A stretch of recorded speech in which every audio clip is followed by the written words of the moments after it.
ZYH 754, 870 kHz, AM.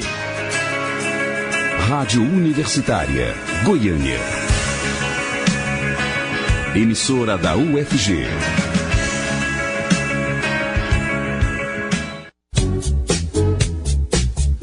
Começa agora o Jornal das 6. Independência e credibilidade desde 1980.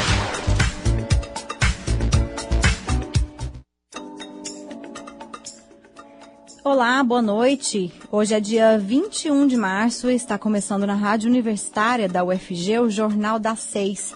Eu sou Isaura Carrijo e fico com você até às 6h30.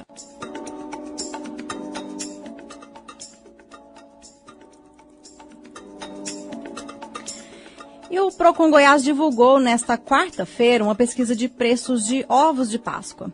Segundo o órgão, os preços dos ovos de chocolate podem variar de até 79,69%.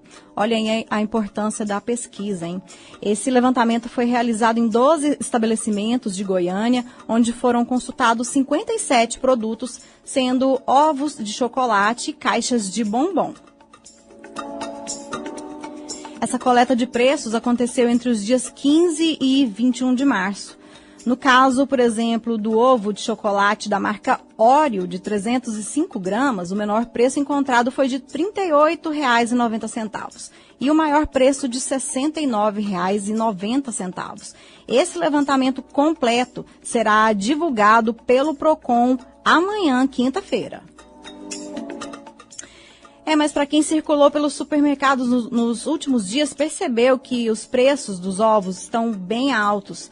Mas pouca gente sabe que quase 40% do valor desses produtos de chocolate são compostos apenas por tributos. Isso mesmo, de acordo com o site Impostômetro, a carga tributária dos ovos de Páscoa é de 38,53%. Vale destacar que quanto mais supérfluo é um produto, maior é o valor de imposto que incide sobre ele. Por exemplo, a tributação do cigarro é de 80%, de jogos de videogame gira em torno de 72%. Ou seja, esses produtos são caros por não serem essenciais à população.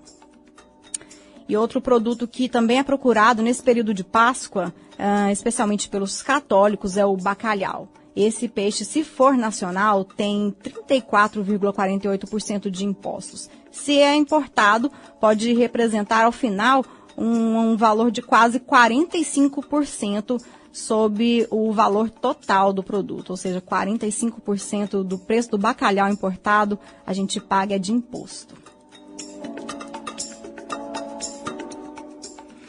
E a Enel Distribuição de Gás já trocou mais de 3 mil geladeiras desde que iniciou, em novembro do ano passado, o programa de troca para clientes em situação de vulnerabilidade social. Por meio dessa iniciativa, eletrodomésticos velhos podem ser trocados por novos com o selo de eficiência A do Procel. Nessa semana, moradores do residencial Elisene Santana, em Goiânia, serão beneficiados e poderão se cadastrar na quinta-feira e na sexta-feira, das 10 horas da manhã às 4 horas da tarde. Esse programa de troca de geladeiras é contínuo e faz parte do projeto Enel Compartilha Eficiência. Essa ação funciona assim. Os moradores dos bairros selecionados que quiserem participar desse cadastro precisam levar um documento oficial com foto e a última conta de energia paga até a Enel. E no momento do cadastro, o cliente já ganha uma lâmpada LED e pode ganhar mais uma ao trocar uma lâmpada incandescente que tem alto consumo de energia e no caso, ele troca essa lâmpada incandescente por outra lâmpada LED. Após o cadastro, os clientes participam de um sorteio para garantir a troca do equipamento. São cerca de 100 geladeiras por bairro. E de acordo com um estudo feito pela Agência Nacional de Energia Elétrica, a ANEEL, a geladeira é responsável por quase 1/3 de toda a eletricidade consumida em uma residência. Agora são 6 horas e 5 minutos.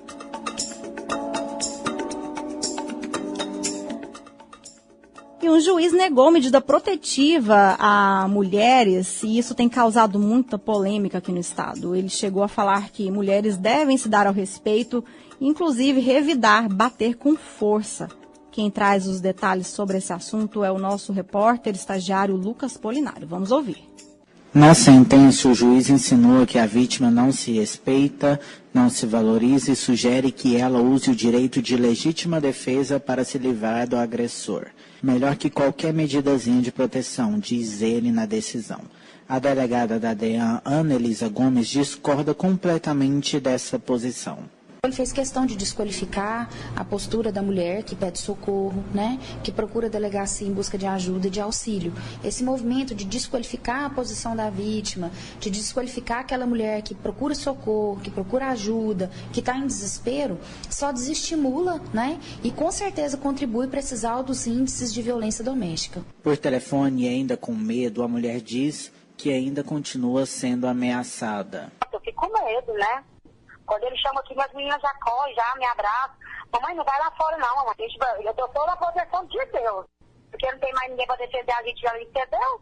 Em outra decisão, o juiz nega a aplicação da Lei da Maria da Penha a uma transexual agredida pelo companheiro. Para o magistrado, a vítima teria que provar que possuía o aparelho reprodutor feminino completo para ser atendida.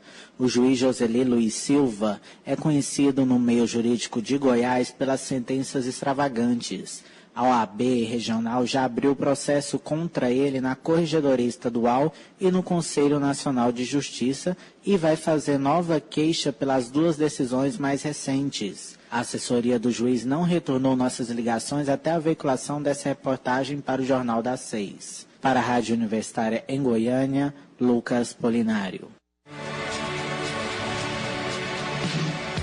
Jornal das 6, nas ondas da Rádio Universitária desde 1980. Sintonize.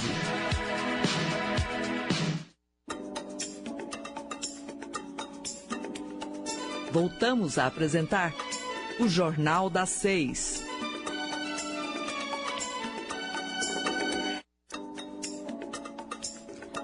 E a gente volta a falar de assuntos que interessam o consumidor. Fiscais do Procon Goiás, em parceria com a Agrodefesa e a Vigilância Sanitária, apreenderam na manhã de hoje alimentos e produtos industrializados com prazo de validade vencido em um açougue localizado na Avenida Circular, no setor Pedro Ludovico, em Goiânia. O estabelecimento foi autuado pelo Procon. Para a gente saber mais detalhes sobre esse assunto, vamos falar ao telefone agora com o Marcos Rosa, ele que é gerente de fiscalização do Procon Goiás. Boa noite, Marcos, tudo bem?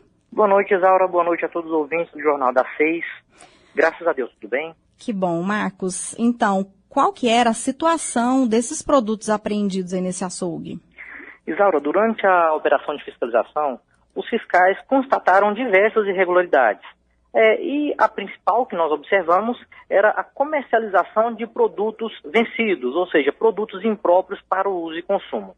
E durante essa fiscalização também, os agentes fiscais até constataram que os estabelecimentos não mantinham algumas informações que são direitos do consumidor de modo visível e de fácil acesso ao consumidor. Como exemplo, cartaz informativo sobre o direito do consumidor em ter o troco devolvido em espécie. Diante dessa situação, todos os produtos encontrados irregulares foram apreendidos, inutilizados e descartados no aterro sanitário. Uhum.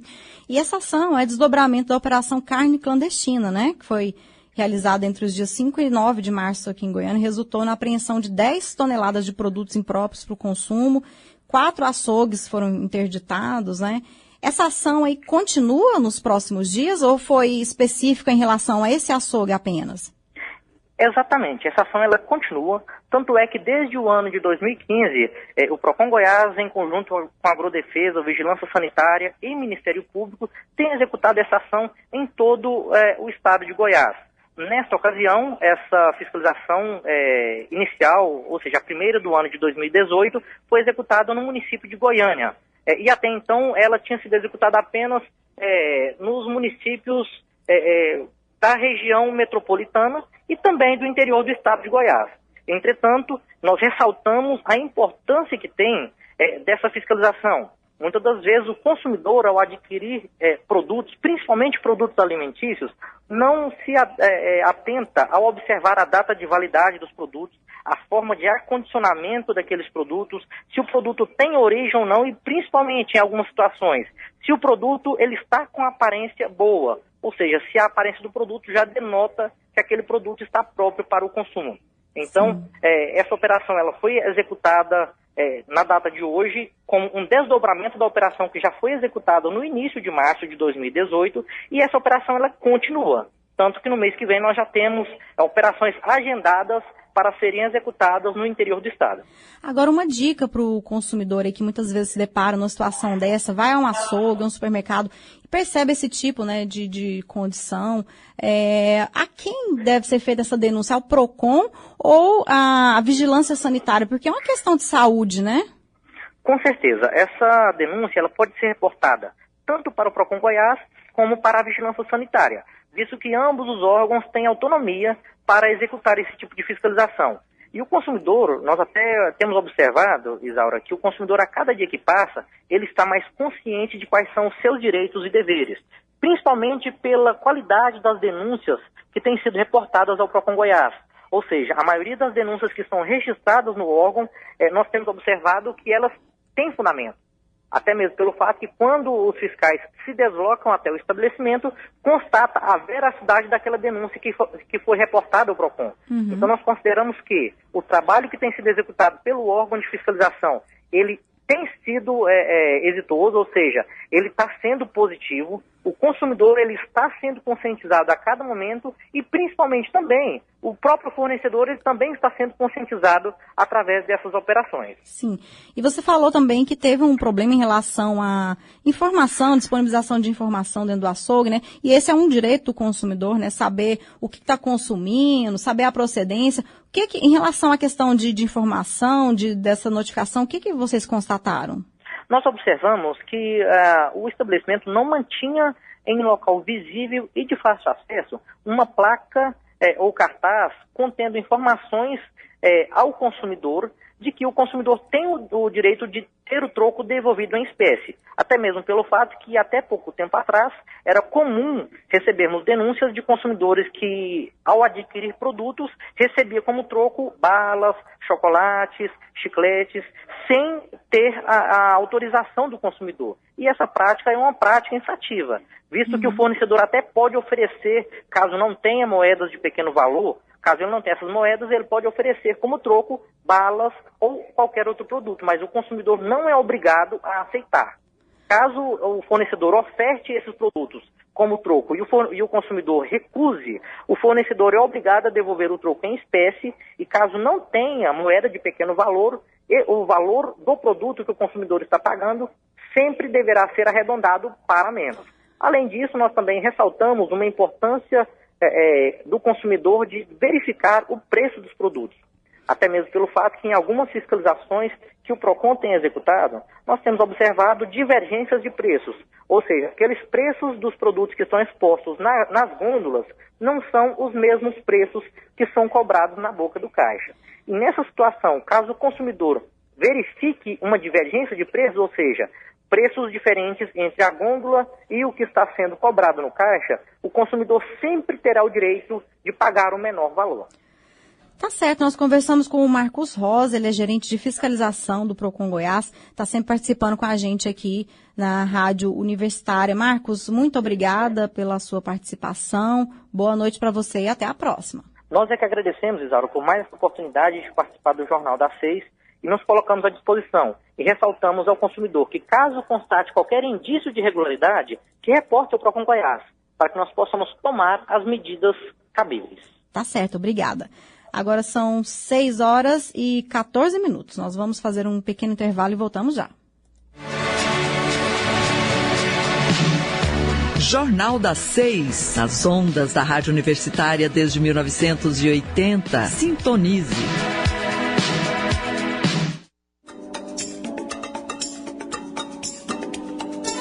Estamos apresentando Jornal das 6.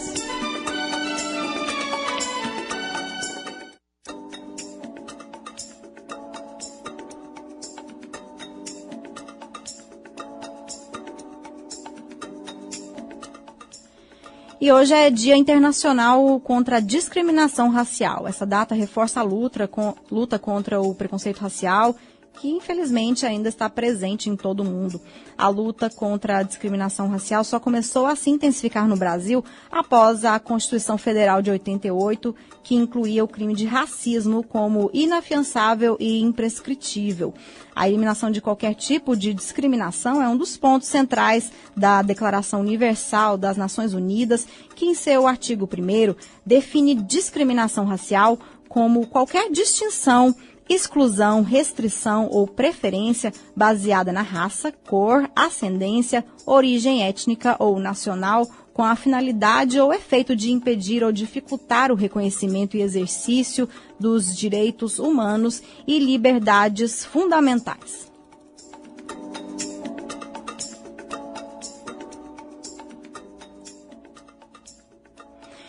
E a Polícia Federal deflagrou na manhã de hoje a Operação Código Reverso, com o objetivo de desarticular um esquema especializado em fraudes bancárias pela internet. As investigações abrangem os estados de Tocantins, São Paulo, Goiás e Pernambuco. A estimativa é de que, ao burlar mecanismos de segurança dos bancos, o grupo criminoso tenha causado nos últimos 9 meses prejuízo de cerca de 10 milhões de reais. Por meio de nota, a Polícia Federal informou que o grupo é constituído por hackers suspeitos de ter conexões até com criminosos cibernéticos do leste europeu. Por meio de programas maliciosos, esses hackers, que são pessoas que têm conhecimento profundo em informática, acessavam computadores das vítimas à distância com o propósito de fazer transações bancárias eletrônicas fraudulentas, como pagamentos, transferências e compras pela internet. E o Sindicato dos Servidores Técnico-Administrativos em Educação das Instituições Federais de Ensino Superior de Goiás, o SINT, está em processo de eleição para a escolha da nova diretoria, que vai cumprir um mandato de 3 anos a partir de maio de 2018 até 2021. Hoje e amanhã, os filiados têm a oportunidade de escolher uma das 2 chapas concorrentes. A chapa 1 é encabeçada pelo servidor Fernando Mota, da UFG, e a chapa 2 pelo servidor Daniel Walter Cracker, também da UFG. Nós vamos conversar sobre esse assunto com o presidente da Comissão Eleitoral, o Elson Ferreira de Moraes. Boa noite, Elson. Boa noite. Antes de tudo, obrigada por falar com a gente, né? O dia está muito atarefado para vocês, né, em questão dos trabalhos realizados pela Comissão Eleitoral, mas explica para a gente como é que está ocorrendo esse processo e a votação teve início hoje, né, em que localidades? Primeiro, dizer que para mim é sempre uma honra estar falando para os nossos ouvintes da Rádio Universitária, né? Eu, por estar na universidade há tanto tempo, eu gosto muito dessa instituição e principalmente dos órgãos nossos que estão ligados a ela, né?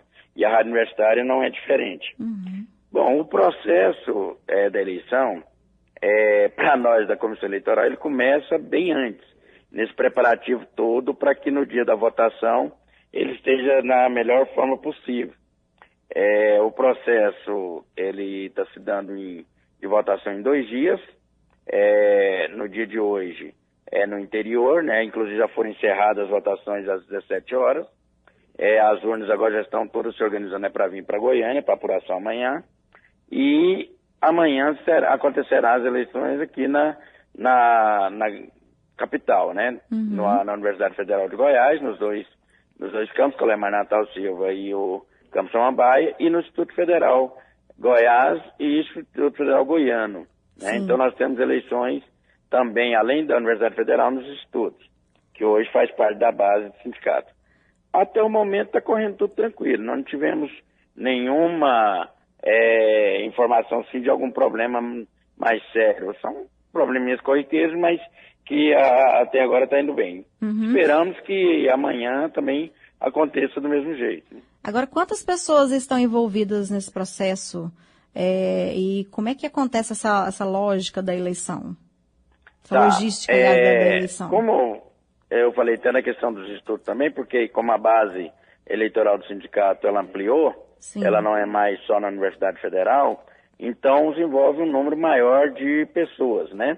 Em número de filiados, eu não saberia te dizer precisamente, mas é algo em torno de 3.800, por aí, de filiados que tem no sindicato, entre ativos e aposentados, né? Então, envolve diretamente a esse pessoal filiado ao sindicato. E como é que vai ser feita a apuração desses votos aí, o fechamento do trabalho realizado pela comissão eleitoral, Elson? Nós temos sessões que vai começar às 6 horas da manhã no Hospital das Clínicas e vai fechar às 20 horas, ou seja, ela começa mais cedo e termina mais tarde. Somente quando essa última urna chegar na sede social do sindicato, que é lá no clube, próximo ao campus 2, do campus Samambaia, quando essa última urna chegar, que a gente vai começar a apuração, né? Uhum. Então eu fecho às 8 aqui no HC, até que lacra, organiza o jeitinho, chega no clube e a gente organiza para começar a apuração. Eu acho que dificilmente começa antes das 22 horas. Certo. E aí não para enquanto não terminar. E aí nós vamos apurar capital, interior. E tem inclusive uma outra questão que nós chamamos de votos itinerantes. Uhum. Ou seja, são aquelas cidades onde tem base do sindicato e que tem menos de 11 eleitores. Aí já não fez urna fixa. Uhum. Tem os carros nossos, com mesários, fiscais, que estão passando e coletando esses votos. Então tá certo. Nós conversamos com Elson Ferreira de Moraes, ele preside a comissão eleitoral para a escolha da nova diretoria do Sinti-IFES. Elson, muito obrigada pela sua participação aqui na Rádio Universitária. Boa noite para você. Boa noite, eu que agradeço, estou sempre à disposição. E é bom ressaltar também que a tranquilidade está acontecendo até pelo trabalho que as duas chapas estão fazendo. Pelo menos para a comissão não chegou nenhum problema que chapa A ou chapa B tivesse fazendo algo que não seria condizente com a eleição dentro de uma instituição de ensino, né? Sim, tá certo então. Obrigada pela sua participação, bom trabalho aí para vocês. Agora são 6 horas e 22 minutos. Ouça o Jornal das 6 também pela internet, no site da Rádio Universitária ou pelo aplicativo Minha UFG.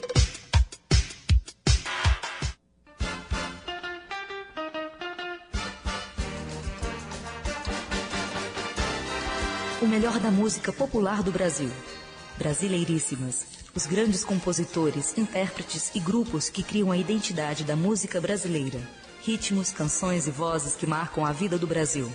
De segunda a sexta-feira, 8 da manhã. Universitária. Compromisso com a cultura brasileira.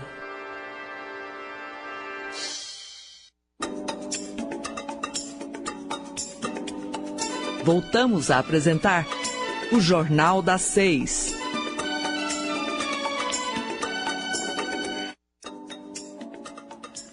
A Polícia Civil de Formosa cumpriu um mandado de busca e apreensão nesta terça-feira com o objetivo de finalizar investigações sobre emissões de carteiras de habilitação falsas no município. Dezenas de habilitações foram apreendidas numa autoescola que era alvo de investigação para que a autenticidade dos documentos fosse verificada. Essas investigações tiveram início no final do ano passado, após 2 motoristas serem presos em flagrante por estarem em posse de CNHs falsificadas. Eles afirmaram na ocasião terem adquirido documentos em Formosa sem a necessidade de realizar o teste do Detran e pagaram por isso um valor aproximado de R$3.000.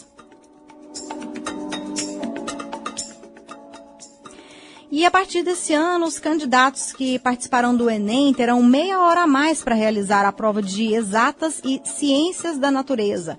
A informação foi divulgada na edição de hoje do Diário Oficial da União. No total, as provas terão duração de 5 horas e meia no primeiro dia e 5 horas no segundo dia. As provas serão realizadas em 2 domingos, nos dias 4 e 11 de novembro, seguindo o mesmo estilo do ano passado. E a taxa também será mantida com o valor de R$ 82,00. As inscrições devem ser feitas pela internet entre os dias 7 e 18 de maio. A vacinação contra a febre amarela será realizada em toda a população brasileira. A medida foi anunciada pelo Ministério da Saúde. A ampliação vai ocorrer de forma gradual e será concluída em abril do ano que vem. Vamos saber mais sobre esse assunto na reportagem.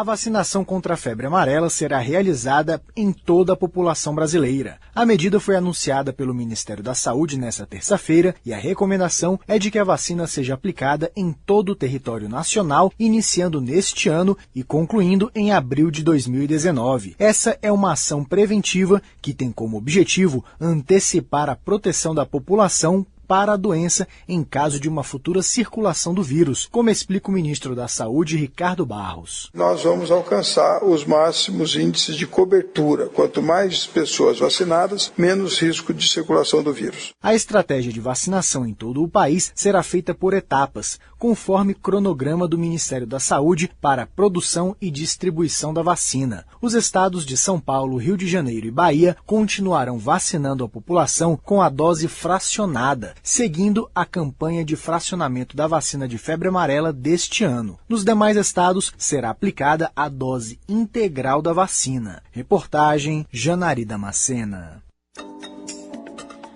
Ministro do Supremo Tribunal Federal, Gilmar Mendes, nega pedido para barrar prisão em segunda instância. O tema tem sido recorrente no STF e tem gerado muita controvérsia. Nós vamos saber mais detalhes sobre esse assunto na reportagem.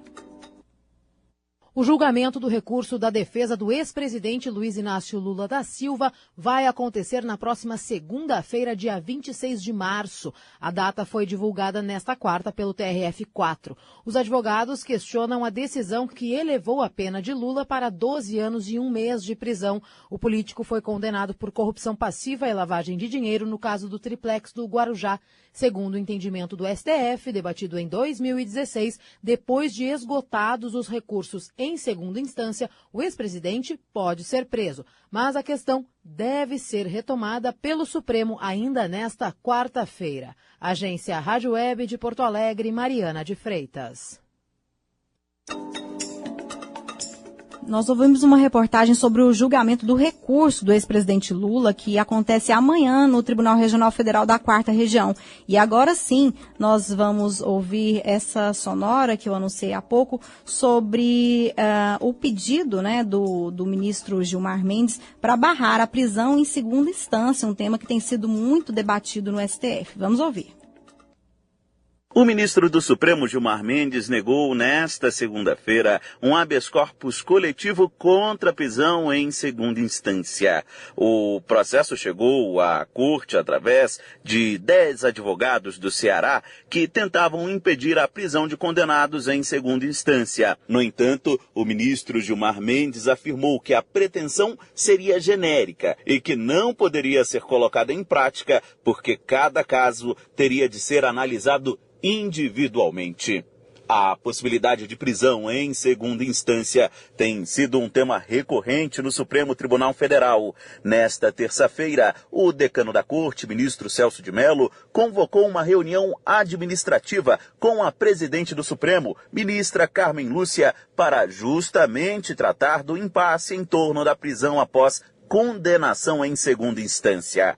A ministra Carmen Lúcia tem se mostrado resistente a colocar o tema em pauta, que foi analisado em 2016. Naquele momento, por 6 votos a 5, o Supremo definiu que um condenado em segunda instância poderia ser preso, que não seria mais necessário aguardar o chamado trânsito em julgado para que o condenado começasse a cumprir a prisão.